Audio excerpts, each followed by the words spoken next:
গত একটা রেসিপিতে আমি বলেছিলাম যে আমাদের বাসায় আজকে ২ রকমের মাংস রান্না হচ্ছে। একটা হাঁসের মাংস, পাতি হাঁস, আরেকটা হচ্ছে রাজহাঁসের মাংস। আমি বলেছিলাম রাজহাঁসের মাংসটা আমি আলাদা করে দেখাবো। আজকে সেটাই দেখাচ্ছি।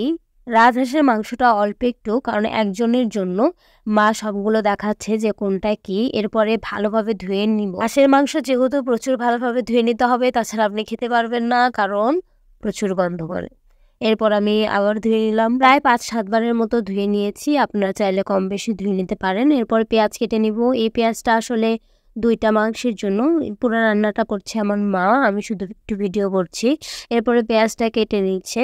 কেটে নেওয়ার পরে ২ টা পেঁয়াজ রেখে দিল তেলানির জন্য। তেলানিতে ইউজ হবে। মাংসটা পানি থেকে ভালোভাবে ছেঁকে তুলে নিয়ে এর মধ্যে সব মশলা দিয়ে দেওয়া হবে। হাঁসের মাংস একটু বেশি বেশি মশলা দেওয়ার চেষ্টা করবেন, কারণ গন্ধ। পেঁয়াজ কেটে নেওয়া হয়েছিল, সেই পেঁয়াজ দিয়ে দেওয়া হলো। এরপরে আদা, রসুন এবং জিরা বাটা একসাথে মিক্সড করা ছিল। এরপরে হচ্ছে মরিচের গুঁড়া, এরপরে হচ্ছে হলুদের গুঁড়া, স্বাদ মতো লবণ, সাদা এলাচ, কালো এলাচ, দারচিনি, এরপর হচ্ছে তেল। এরপর ভালোভাবে মাখিয়ে রেখে দিব না, সরাসরি চুলায় তুলে দেওয়া হবে। এই পুরো রান্নাটা হবে হচ্ছে লাকড়ির চুলায়, কারণ হাঁসের মাংস লাকড়ির চুলায় খুবই ভালো লাগে। এরপরে জাল ধরিয়ে নিচ্ছে। জাল ধরাটা এর আগেই দেখিয়েছিলাম।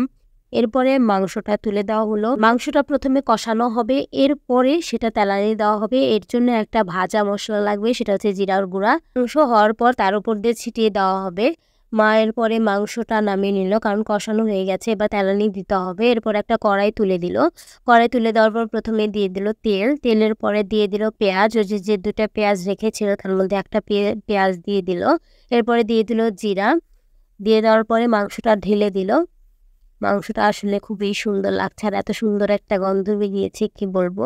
মনে হচ্ছে ১ প্লেট ভাত নিয়ে এসে খেয়ে ফেলি। এরপর এটা আরও কিছুক্ষণ রান্না হবে, যেহেতু রাজহাঁসের মাংস ভালোভাবে সিদ্ধ হতে হবে, তাই একটু বেশি জাল করা হয়েছে।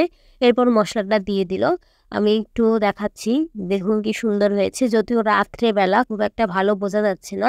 অন্য কড়াইয়ে তুলে ফেলেছে, কারণ এটা গরম করতে হবে, বারবার জাল ধরানো সম্ভব নয়। এটা গ্যাসে গরম করা হবে।